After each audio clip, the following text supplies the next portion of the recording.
Hello, नमस्कार दोस्तों, मेरा नाम अमित है और आज का टॉपिक है एज बैंड क्या होते हैं।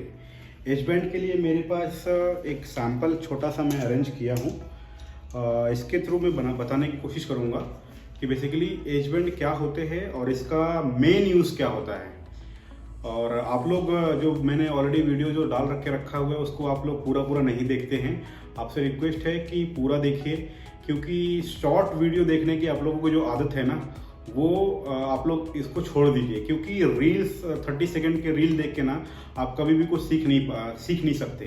ठीक है, तो मैं रिक्वेस्ट करूँगा कि वीडियो पूरी देखना है। तो अभी हम लोग बात करते हैं एज बैंड के बारे में। तो ये मैंने एक छोटा सा ड्रॉ करके रखा हूँ। What is as band. कुछ लोग एज बैंड बोलते हैं, एज बैंड बोलते हैं, तो मैं दोनों को कवर करता हूँ, एज बैंड और एज बैंड को।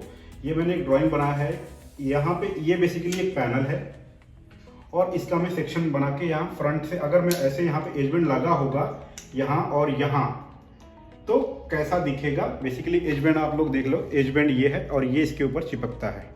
ठीक है, तो अभी मैं आपको एक एक करके क्लियर करता हूँ बेसिकली इसका पर्पस क्या होता है एज बैंड लगाने का। एक एक करके हम लोग डिस्कस करेंगे।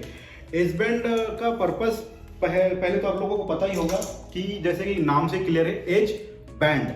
अभी सोचिए कि आपका जो जिस पे आप काम करते हैं, अगर ऐसा ही शार्प रहे तो क्या इस पे हाथ रखेंगे तो कटेगा। तो आपको पहला इसका एप्लीकेशन पता होगा कि एज बैंड करते क्यों है। पहला ये कि जो इसका एज है उसको शार्प करते हैं, क्योंकि फिर वो नॉर्मली हाथों को लगता नहीं। एक तो सबसे बड़ा एप्लीकेशन ये है जो आप लोगों को पता होगा आई थिंक। और सेकेंड एग्जांपल जो है, अभी क्या होता है कि पूरा all over the world modular furniture use करते हैं। तो पूरे वर्ल्ड में सबका हर जगह का अलग अलग वेदर होता है, तो उसके अकॉर्डिंग ह्यूमिडिटी होती है। तो उसमें क्या होता है कि मॉइस्चर कंटेंट आ जाता है आपके बोर्ड में और बोर्ड फूल जाता है। ऐसा कभी कभी आप देखे होंगे, बोर्ड फूल जाता है। तो उसको प्रिवेंट करने के लिए बेसिकली जो होता है एज बैंड का यूज करते हैं। जहाँ पे एक तो पहला आपका हो गया जो भी एज को जो फिनिश करने के लिए हाथों में ना लगे, उसके लिए एक अच्छा लुक देता है उसके लिए। और सेकेंड हो गया ये आपका जो इसके बोर्ड को प्रिवेंट करता है, मॉइस्चर को रेसिस्ट करता है और बोर्ड की लाइफ को इंक्रीज करता है। मैं एक बार आपको समझा देता हूँ ये बेसिकली इसका साइज क्या होता है और इसको बेसिकली मेथड क्या होता है वो भी मैं एक्सप्लेन करने की कोशिश करता हूँ। ये बड़ा अच्छा लग रहा है, इसको मैं मिटाता नहीं हूँ, मैं इधर बता देता हूँ। तो बेसिकली जो एज बैंड होते हैं वो 0.3 से स्टार्ट होते हैं। ओके, 0.3 mm, उसके बाद आपका 0.5 mm आते हैं, फिर उसके बाद 0.8 mm आते हैं, फिर 1 mm आते हैं, 1 mm आते हैं, फिर आपके 1.3 mm आते हैं, फिर 1.5 mm आते हैं, फिर उसके बाद 2 mm आते हैं। ये आपके रेंजेस हो गए।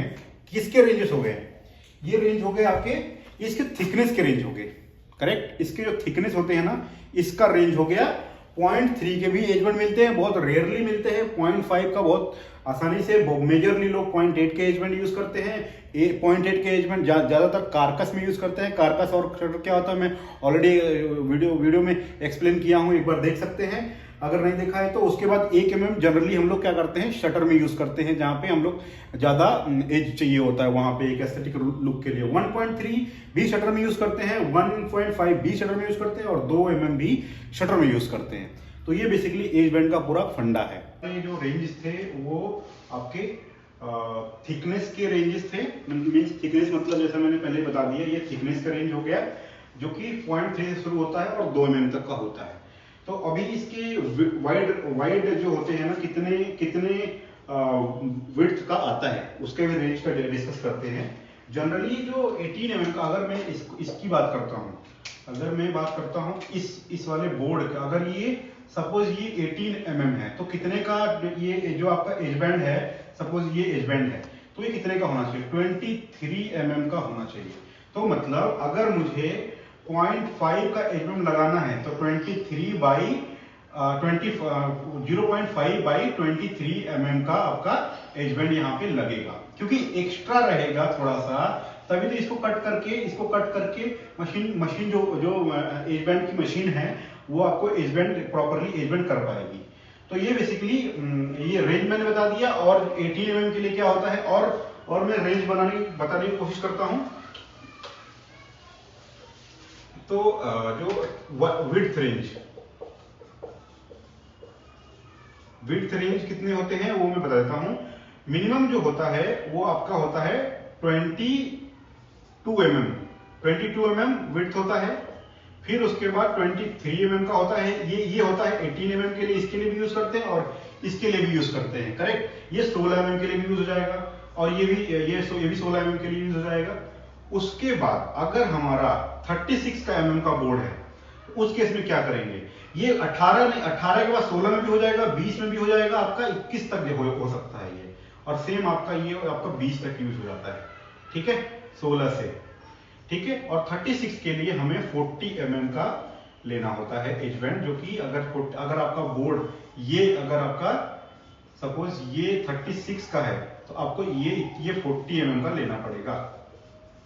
ओके, क्लियर है। सपोज कभी क्या होता है, तो हम लोग बहुत सारे प्लाई जोड़ के, ठीक है, ये 36 और ये 18 जोड़ दिया, तो मतलब लगभग ये मान चलो कि अगर 50 mm का बोर्ड है, तो 50 mm का क्या होता है, फिर उसके लिए आता है जो एज बैंड रेंज, जो फाइनल, इससे बड़ा कुछ नहीं आता, वो होता है 56 mm का आपका एज बैंड, मतलब 56 mm ये फाइनल है विड्थ में। तो आज का टॉपिक यही खत्म होता है, और आप लोग वीडियो ज़्यादा से ज़्यादा शेयर करो और सपोर्ट करो guys. Thank you so much, thanks for watching.